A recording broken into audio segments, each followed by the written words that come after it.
I spent the last year chipping away at my massive backlog. Games I've purchased that have been collecting dust for years, and I mean years. See, I have a really bad habit, I'm sure one which some of you might share with me. If I see a new game release that even remotely interests me, then the next thing I know, my credit card bill is $70 higher and the game I was already playing is taking a back seat. It's a vicious cycle and a terrible habit that I knew I just had to break eventually. So how'd I do it? Well, to be honest, I started this channel. I gave myself a reason to play the games that have been collecting dust and made videos where I can share my thoughts freely.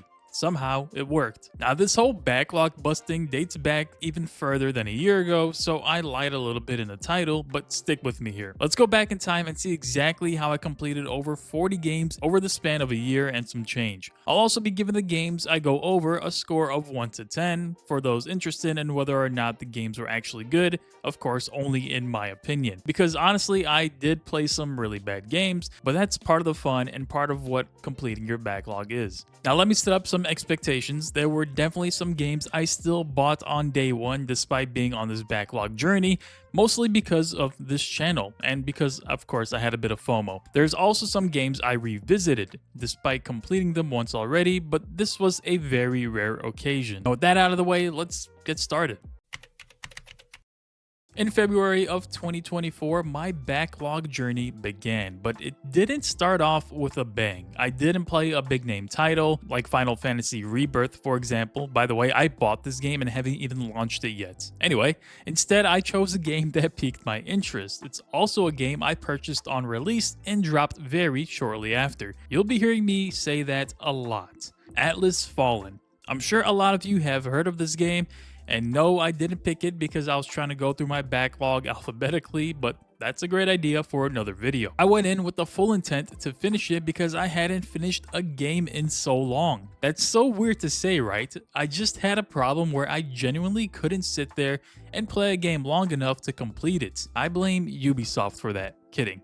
But this was the first step in my journey, having the patience and, strangely, the discipline to actually complete a game. To do so, I made sure I only played one game at a time. For some, that might be really easy. For someone like me, however, I like shiny new objects, so it took a bit of getting used to. There were times where I knew I was getting on to play Atlas Fallen, but I'd pay a quick visit to the PSN store or scroll through my ever-growing library of games. But I stayed the course. Now, Atlas Fallen was a solid game. It kind of gave me Assassin's Creed vibes. Not because you can stealth around and kill people in one shot, but mostly how the open world was set up with a list of tasks to complete in various regions. So what were the highlights? The combat was for sure a strong point. It introduced a unique risk and reward system with abilities being tied to the meter below your health bar. Save the meter off to pull off some big time skill or spam your skills with little damage. While the combat was decent enough, the game's story felt pretty short and the whole loop of the game got quite repetitive towards the tail end. That being said, I'd give it a solid 6 out of 10.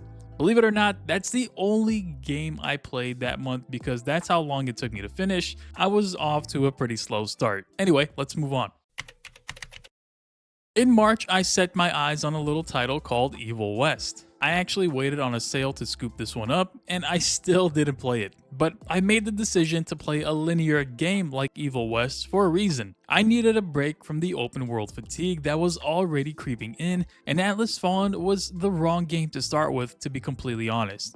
It almost completely broke my spirit. Imagine how this would have gone if I started with Assassin's Creed Valhalla. Evil West to me was like a palate cleanser. A game that was straightforward and taken right out of the Xbox 360 era. And it helped that it was actually a very solid game. A third-person shooter about an impending vampire invasion mixed in with a bit of melee, which was a perfect recipe. Also, given that the story was only about 10 hours, gave me a quick and easy game to get through. Sometimes I needed smaller, shorter games to play, otherwise I'd find myself getting overwhelmed. Anyway, I lied about the easy part. The game is tough, and if you have the reaction speed of a 30-year-old gamer like myself, you'll probably struggle a bit. But it's always nice to have a challenge. Anyway, this one gets a 7 out of 10. So that wraps up my March. And the crazy part is that I totally stopped gaming around this time. But why? Well, to put it simply, I was studying for a new job, and being in the software field, this required literally all of my free time, so April and May were a bit of a wash. Let's fast forward to June. This is where things started picking up for me. I landed my new job and there was so much weight off my shoulders that now I can start gaming once again. What a great feeling that was. The first game I took on was Dead Island 2. I had an itch for a zombie slaying game and really didn't mind some form of stress relief. Also, seeing that it had came out semi-recently, I decided to dive right in. I ended up liking the game more than I thought I would. The gore was off the charts, and so off the charts that my recent revisit got demonetized. Thank you, YouTube. The story was pretty bland, but the setting was nice. However, as the game went on, things did start to get repetitive despite its creative and fun weapon crafting system. This one gets a 7 out of 10 for me. We're not leaving June just yet because I actually finished another game, a long one. Greedfall. This ended up being one of my biggest videos, but it also was a pretty solid party-based RPG. It really gave me those Dragon Age Inquisition vibes. The story is good, there are a number of choices and consequences associated with them. Your companions are more than just extra skills. I'm looking at you, Veilguard. The combat was solid, the itemization was surprisingly fun, and in general, the setting was interesting and unique. The closest comparison would be New World as far as the setting goes. RIP, by the way. I liked the game quite a bit and really enjoyed my time I spent with it. I'm not completely sold on the redesigned combat for the sequel, but we'll see how that turns out. Greedfall gets a 7.5 out of 10. That's 2 more games down in June. Into July we go, and this was by far one of my most active months. After wrapping up the long playthrough of Greedfall, I needed something short and sweet. So I went with Immortals of Avium. Does anybody remember this game? Anybody. I don't blame you if you don't. This was an EA original that launched in the worst time frame imaginable. Seriously, it launched within weeks of Armored Core 6 and Baldur's Gate 3 with a $70 price point. It was pretty much set out to die. This was another game I had picked up on a deep sale, and it felt like it was the perfect time to pop it open. The game has some really high production value. I mean, look at these facial animations. The graphics were also very high end. Unfortunately, playing on PS5, however, meant I was faced with a blurry mess. It was bad, and they did try to patch the performance multiple times, but it never really got to a point where it was enjoyable for me. That being said, the gameplay was solid. It can basically be described as a magic FPS. There's also a nice gear system as well, and the story was interesting enough, but nothing to really write home about. I wrapped up the 14-hour story in about 3 days, and my final score for this one would be a 6 out of 10. Next up was Biomutant, another game that kind of got lost with the wind. An open world RPG where you play as a freaking raccoon fox or something, and really there are 2 main components to this game that sort of matter. The crafting system, which I have to admit was really fun and creative, and the combat, which was okay at best. The combat is a mix of melee and ranged, of course, depending on your playstyle. The story was pretty non-existent, just your run-of-the-mill, go around the open world and kill bosses sort of thing. It seemed like the game had gotten a decent amount of hype before its release, but sort of just flopped afterwards. Anyway, not too much else to say about this one. 6 out of 10. We have a record 3. Yes. That's 3 games in July. Assassin's Creed Mirage was Ubisoft's attempt at bringing the franchise back to its roots. Stealth was at the forefront, and a lot of the RPG mechanics that were introduced in titles like Odyssey and Valhalla were stripped away. The game is set in Baghdad, and as usual, Ubisoft knocked the world design out of the park. The game itself was solid. I do think the combat was a bit too much of a step back from previous titles, but it was clearly not the focus of the game, and the stealth and parkour were decent enough. The refocus on stealth was strangely refreshing, and of course Mirage was a much shorter game in comparison to the other titles, so it didn't take me too long to get through it. Assassin's Creed Mirage gets a 6.5 out of 10.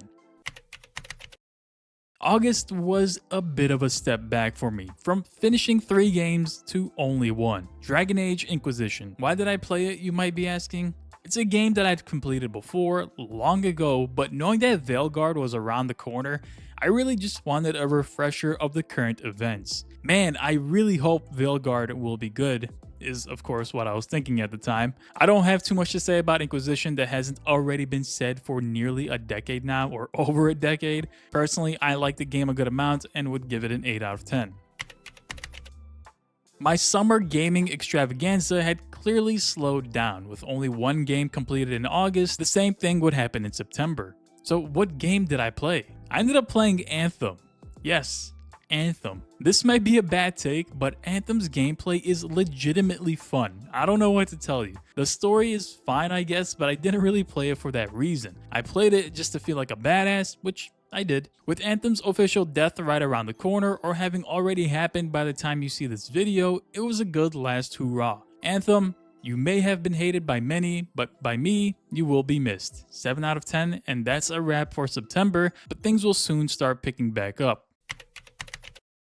In October, I want to focus on more obscure games, or games that simply didn't get enough attention or recognition. The first on the list was Vampire. I know a few of you will remember this game. It does a really good job of crafting its world, making it believable, and giving you an insane amount of choice in who you kill or who you let live. When I played it, I likened it to a Souls-like, but got a bit of pushback in the comments, with others claiming it played more like something like The Witcher. The combat is fine, it has your regular block and dodge mechanics, the same song and dance that you see in a lot of modern action RPGs. But Vampire isn't a game that you play for the combat, truthfully. You play more for its story, its unraveling consequences for choices you make through your playthrough. It's a very solid game that seems to have been forgotten with time, and if Bloodlines 2 disappointed you, I would highly recommend giving Vampire a shot.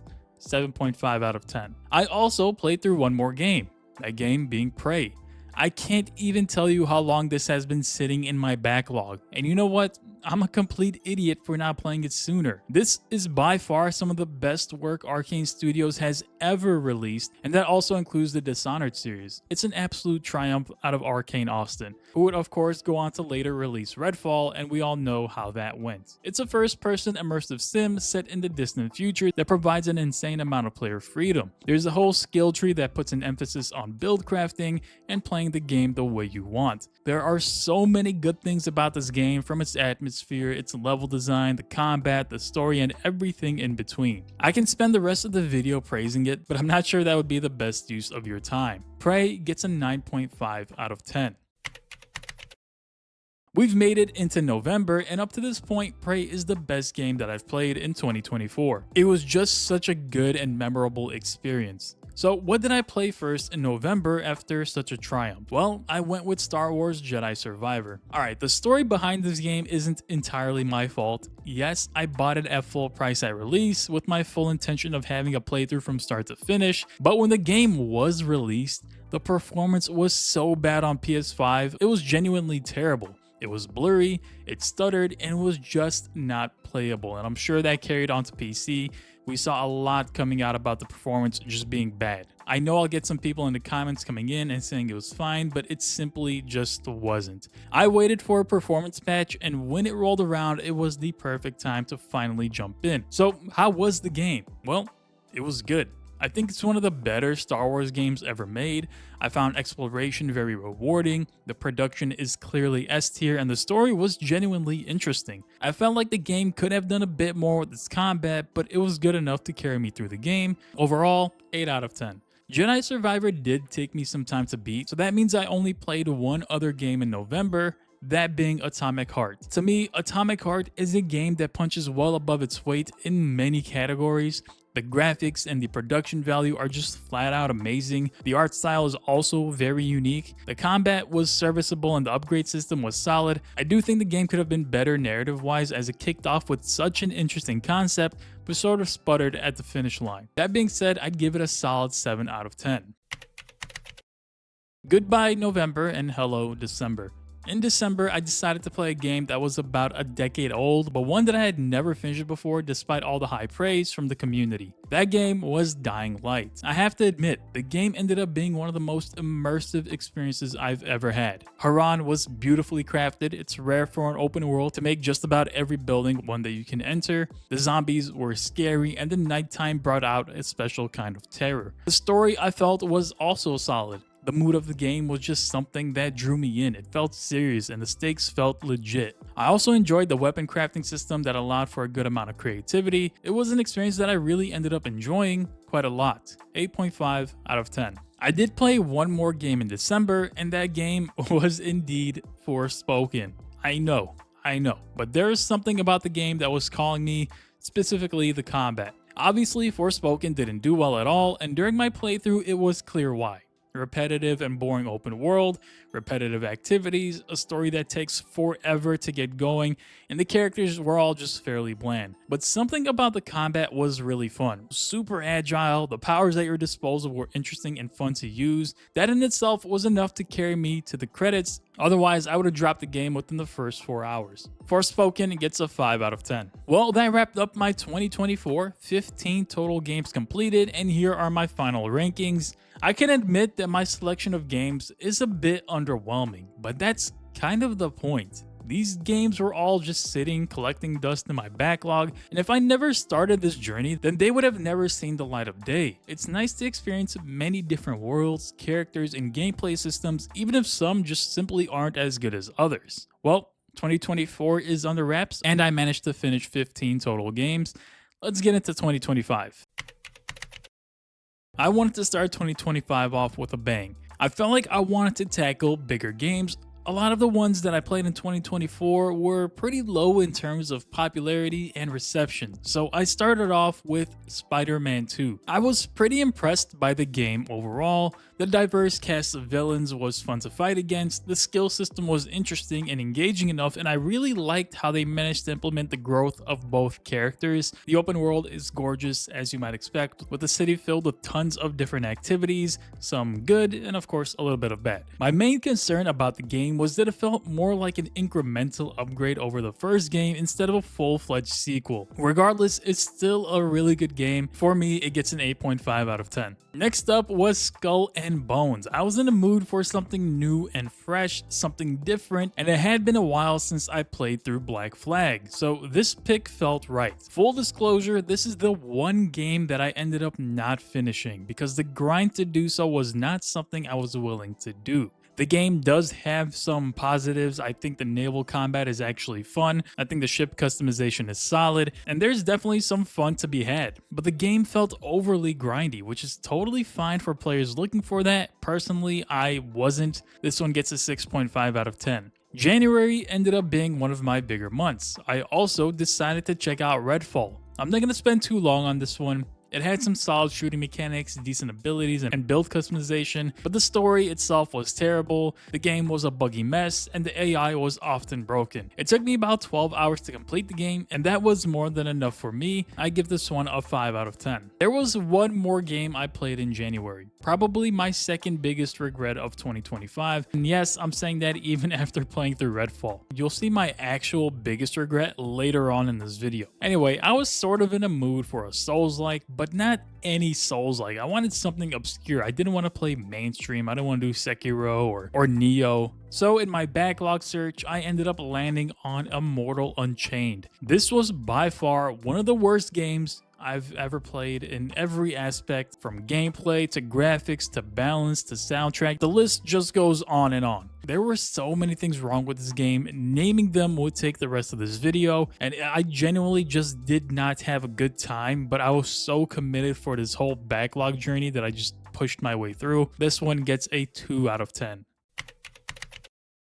January was brutal.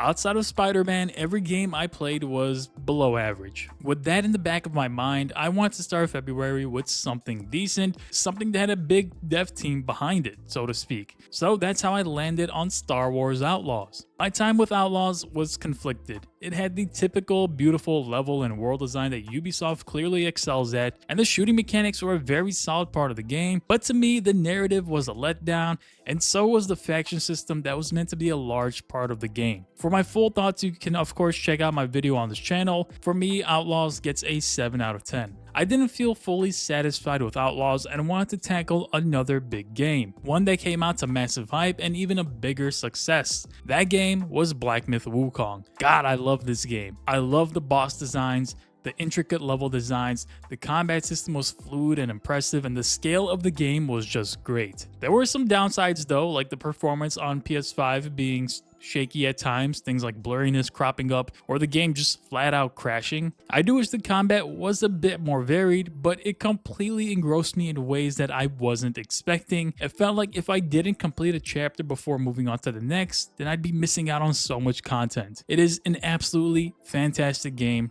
9.5 out of 10.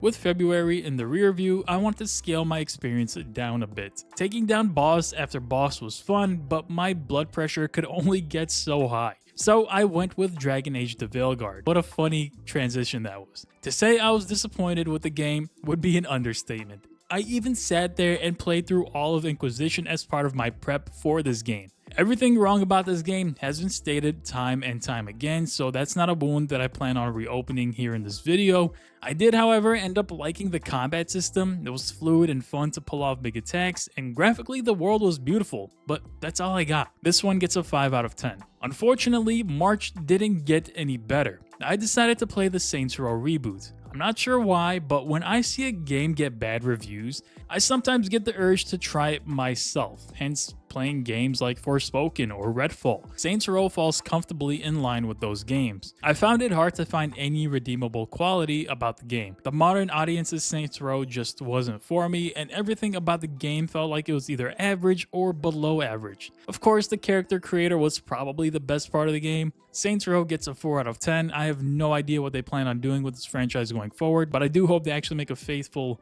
reboot at some point. March was rounded out with a game that had sat in my backlog for so long that I had to scroll down for quite a bit to get to it. Ghost Recon Breakpoint. I bought this so long ago, played it for maybe an hour, then walked away for literally like 5 years. When I replayed the game, it was a totally different experience. The game had been patched and updated to a point where it almost felt like a completely new game. The gear score was optional. There were a ton, and I mean a ton of new options to define your playstyle the way you want, whether or not you want your companions, or how realistic the injuries you suffer, and so on. That being said, I did like the open world of Wildlands better. However, I feel like Breakpoint ends up offering a more tactical experience. 7 out of 10.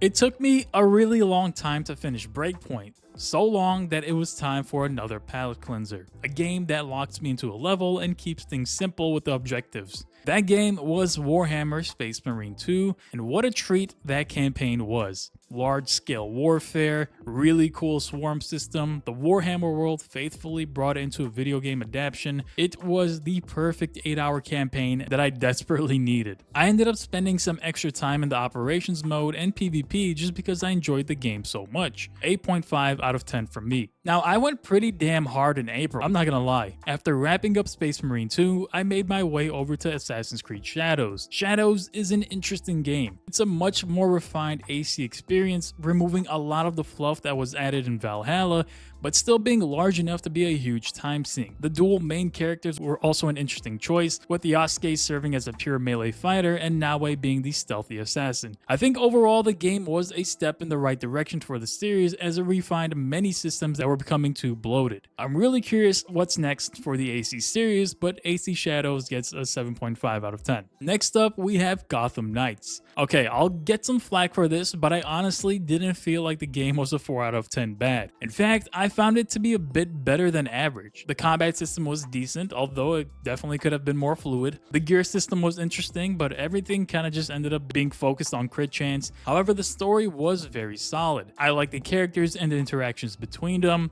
The open world was okay. I do think it could have been better with more activities and more liveliness in general, but you only go out at night, so I guess it makes sense that the city is pretty dead. Anyway, Gotham Knights gets a 6.5 out of 10 from me. April is not done. Nope, we got a few more games. Mandragora Whispers of the Witch Tree was one of the biggest surprises of the year. A 2.5D Souls-like Metroidvania combo that actually was really well done. Graphically unique with a serviceable combat system and a robust build crafting and loot system.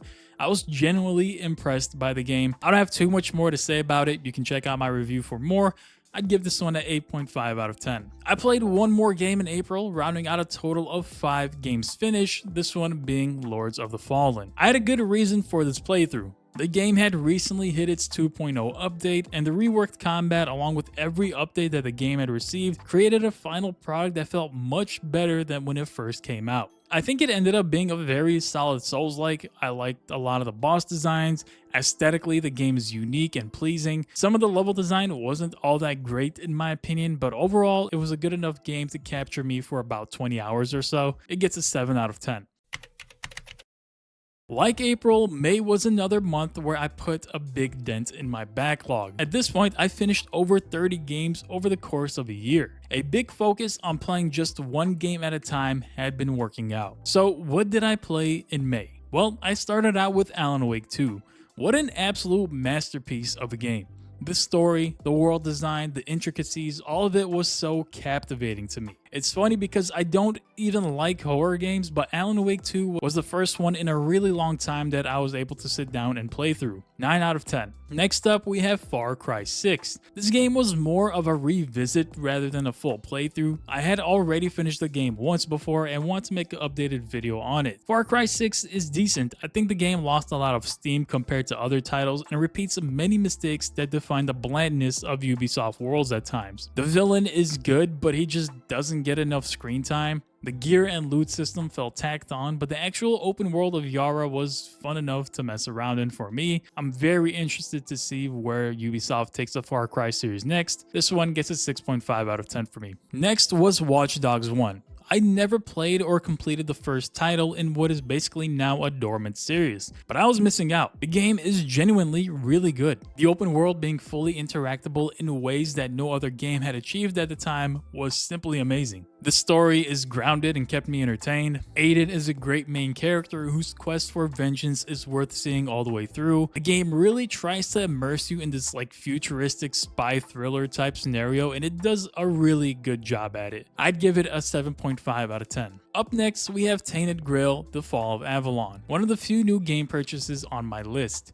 Yes, I put my backlog behind for this one, and I'm kind of glad I did. Tainted Grail is quite literally an indie Skyrim with branching quests, choices to be made, multiple large open worlds with a unique setting to explore and to discover things in, and a skill system that mirrors the same exact one that we see in Oblivion and Skyrim. To say I enjoyed it would be an understatement. The build crafting system is probably one of the greatest aspects of this game. You can really create some unique combinations, like a Necro Archer, for example. There's just so much to do in this game. 8.5 out of 10. There was one more game that I completed in May. That's back-to-back months of 5 games finished. My final game was one that I've played through once before, and sure, it never really makes sense to replay games when you're on a backlog journey, but when I'm in the mood for this game, I'm in the mood, so here we are. Metro Exodus, one of the most immersive first-person experiences out there. It's brutal, it's difficult, and it's highly engaging.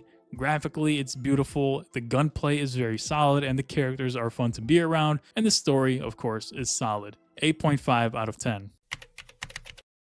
Summer was in full swing, and June was a month of both old and new releases. My first game was the Callisto Protocol. I have a love-hate relationship with this game. I love the atmosphere, the setting, the graphical prowess, the animation, all of it is really top tier, just incredibly high production value. But the game stumbles in things that matter just as much, if not more. The gameplay is very weak, especially the melee system, and the story itself ends up being quite predictable. I really do wish we saw a sequel to it, however. Anyway, I'd give it a 7 out of 10. Next up was my biggest gaming regret of 2025, Mind's Eye. This was a new release that I coughed up $70 for.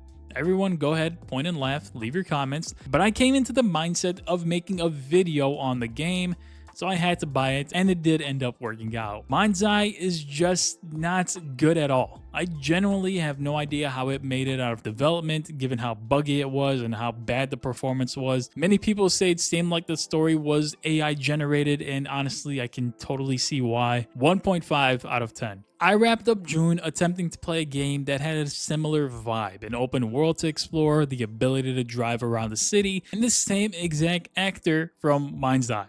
Yep, Mafia 3. Mafia 3 takes place in a fictional rendition of New Orleans. The game was panned by critics for its repetitive mission structure and shoddy performance at launch, but honestly, I ended up really vibing with the open world and the story. Those are two things that are very well done. The missions did in fact get repetitive about halfway through, leading to some fatigue, but I still pushed my way through to the end. Overall, not as bad as critics say. There were some enjoyable aspects. 7 out of 10 from me. Into July we go, and this month was a bit slower for me, mostly because the 2 games that I finished were pretty damn time consuming.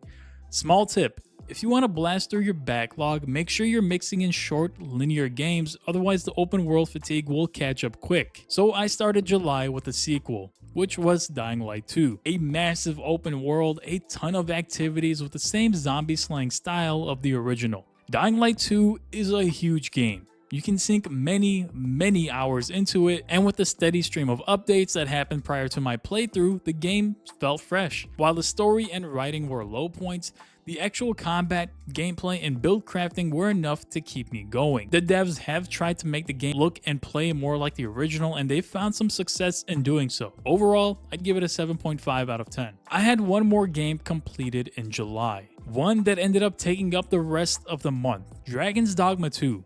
My god, what a game. It was such a game that I ended up ranking it as the #1 game on my top games that I played in 2025. It took me a bit to buy into its premise and style, but once I did, I literally could not put the damn thing down. The sense of adventure, the large open world, the unscripted events that unfold is just exactly what I needed. I could have spent hundreds of hours in this world trying out new builds, new weapons, and just messing around endlessly, but I had a backlog mission to complete. I still boot this game up from time to time. 9.5 out of 10.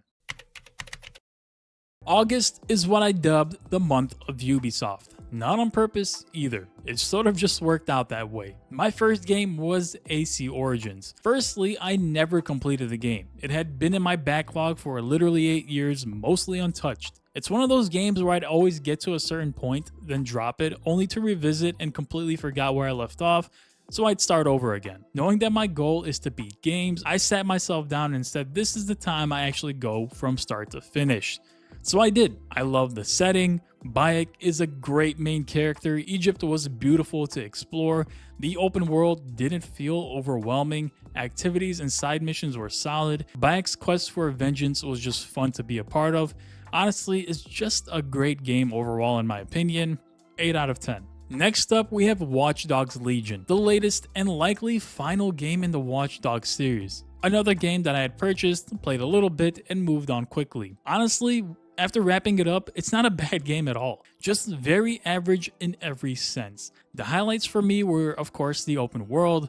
London was fun to roam around in, and the play as anyone system was pretty unique. I hope Ubisoft can reuse that system in some other game. My main gripe with Watch Dogs Legion, however, really revolved around there not being a single main character, which sort of took away from the story and narrative overall, at least for me. Anyway, that one gets a 7 out of 10.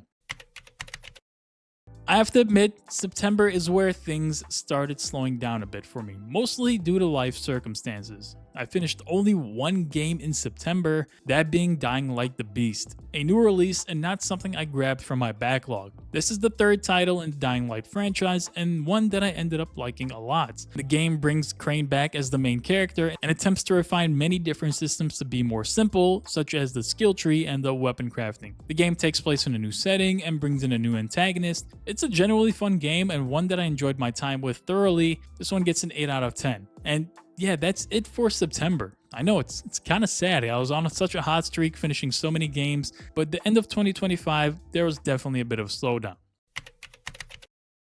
October was a month of new releases. I just had too much FOMO and I simply had to buy these games. The first of which was Ghost of Yotei. Think of it as Tsushima on steroids. It's a bigger game, a more free-flowing experience, more quests, more activities, literally more everything. As expected, the game looked and played beautifully. I do wish the story was a bit better, and I would have liked to see more additions to combat, but overall, the game was great, 8 out of 10. The other game I played in October was Chronos: The New Dawn. This game had been on my radar from the very first trailer, and it did not disappoint. I love the time-bending story, the well-detailed world, the intricate and beautiful level design. The gameplay was solid. It didn't really do anything new, and that's fine. But what did it for me was the actual world that I was playing in. It was just a great experience from start to finish, in my opinion. This one gets an 8 out of 10.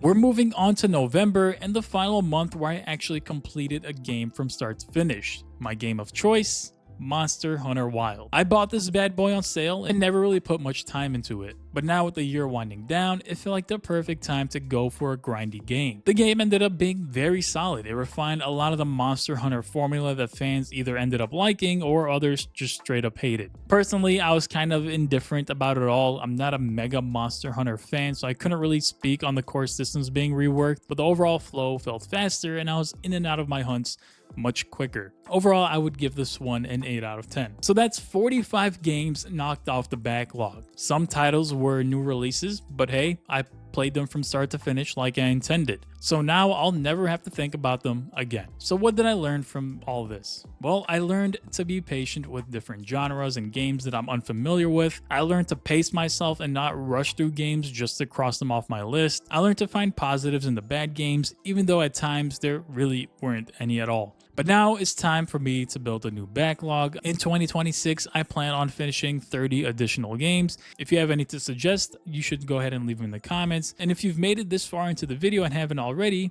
maybe consider subscribing. For those interested in how I ranked every game that I played in 2025, you can go ahead and check out the video in the description. And that's gonna wrap up my backlog video. I hope you guys enjoyed it. I hope you guys enjoyed the journey. I will see you all in the next one.